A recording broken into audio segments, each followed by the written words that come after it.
दिल्ली की सड़कों से लेकर संसद तक सियासी संग्राम छिड़ गया है। दिल्ली में राहुल गांधी और प्रियंका वाड्रा ने मोर्चा खोल दिया तो विपक्षी नेताओं ने संसद में सदन की कार्यवाही ठप कर दी। छात्रों पर लाठीचार्ज की गूंज बिहार के विधानसभा परिसर तक सुनाई दी। वहीं पटना की सड़कों पर भी छात्रों ने हल्ला बोला।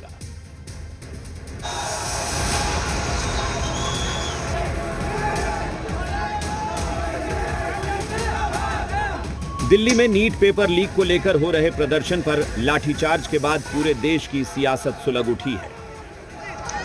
राहुल गांधी और प्रियंका वाड्रा की अगुवाई में मार्च करते हुए कांग्रेस के कई नेता पीएम आवास के पास पहुंच गए। स्पीकर के पास गए हम एंड हमने कहा कि देखिए हम स्टूडेंट इशू पे डिस्कस करना चाहते हैं और स्पीकर ने हमें कहा कि डिस्कशन के लिए उन्हें सरकार से पूछना है। दूसरी ओर पेपर लीक के मुद्दों को लेकर संसद में सदन की कार्यवाही भी नहीं चल सकी। पीएम मोदी ने छात्रों की समस्याओं को सबसे प्राथमिकता से लेने की बात कही, लेकिन छात्रों के मुद्दे पर दिल्ली में सुलगी आग कम नहीं हुई।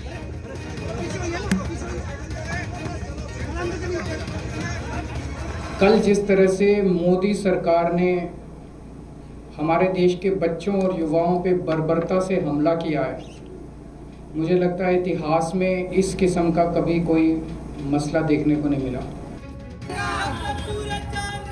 दिल्ली में हुए प्रदर्शन और पुलिस कार्रवाई की गूंज बिहार तक पहुंच गई है। पटना में भी छात्रों ने सड़क पर उतरकर विरोध प्रदर्शन किया। प्रदर्शनकारी छात्रों ने केंद्रीय शिक्षा मंत्री धर्मेंद्र प्रधान के इस्तीफे की मांग की और केंद्र सरकार के खिलाफ जमकर नारेबाजी की। इस देश का लोकतंत्र खत्म हो गया है, जिस देश को लोकतंत्र का स्वर्ग कहा जाता था। कल जंतर मंतर पर जिस तरीके से छात्रों पर बर्बर लाठीचार्ज हुआ, वो लाठीचार्ज इसलिए हुआ कि 22 दिनों से छात्र भूख हड़ताल पर बैठे थे और सत्ता से सवाल पूछ रहे थे कि 100 से ज्यादा पेपर लीक जिस देश में हो तो उस देश में अकाउंटेबिलिटी कौन तय करेगा। आप लोग प्रदर्शन कर रहे हैं, लेकिन सरकार करे कि हम लोग बातचीत करने के लिए तैयार हैं, बातचीत कर रहे हैं, कार्रवाई हो रहा है, पेपर लीक जो हो रहा है उस पे जो दोषी उन पर कार्रवाई हो रहा है। आप ये कार्रवाई कर रहे हैं कि एक पेपर होता है उसका पेपर लीक हो जाता है, जवाबदेही में आप ये कहते हैं कि हम कार्रवाई करें, फिर दूसरा पेपर ऑर्गेनाइज हो जाता है उसका भी पेपर लीक हो जाता है। क्या आप ये कार्रवाई कर रहे हैं एक्चुअल में? न सिर्फ पटना के छात्र बल्कि विपक्ष के नेताओं ने भी सरकार के खिलाफ मोर्चा खोल दिया है।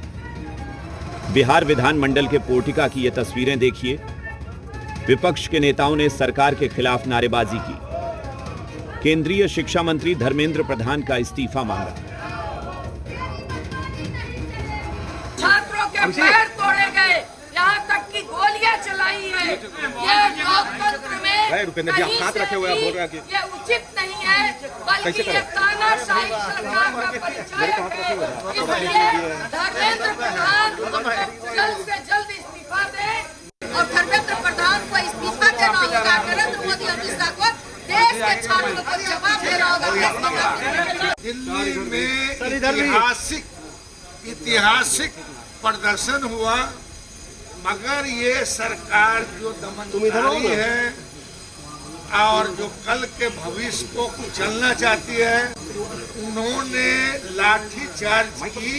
इसकी हम निंदा ही नहीं करते हैं, मतलब इनको जनता के बीच जो है जवाब देना पड़ेगा।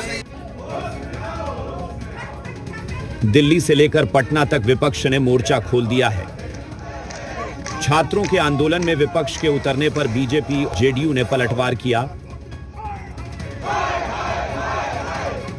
सत्र जब चलता है तो सत्र में जनता का बहुत बड़ा काम होता है। सरकार उस काम को करने का कमिटमेंट बताता है, लेकिन कोई न कोई मुद्दा, जिस मुद्दे से का कोई गंभीर सरोकार नहीं है, ऐसे मुद्दे पर प्रदर्शन करके सरकार की छवि को धूमिल करने का प्रयास की एक राजनीति का फैशन चल गया है। विपक्ष केवल मीडिया में बने रहने के कारण अलूल जलूल बात, बेसहीन बात का सहारा लेकर उछल कूद विपक्ष के लोग कर रहे हैं। नीट पेपर लीक मामले पर दिल्ली से पटना तक सियासी तापमान बढ़ गया है। छात्र न्याय की मांग को लेकर सड़क पर है। विपक्ष सरकार पर हमलावर है और सत्ता पक्ष कार्रवाई का भरोसा दे रहा है। ब्यूरो रिपोर्ट, जी मीडिया।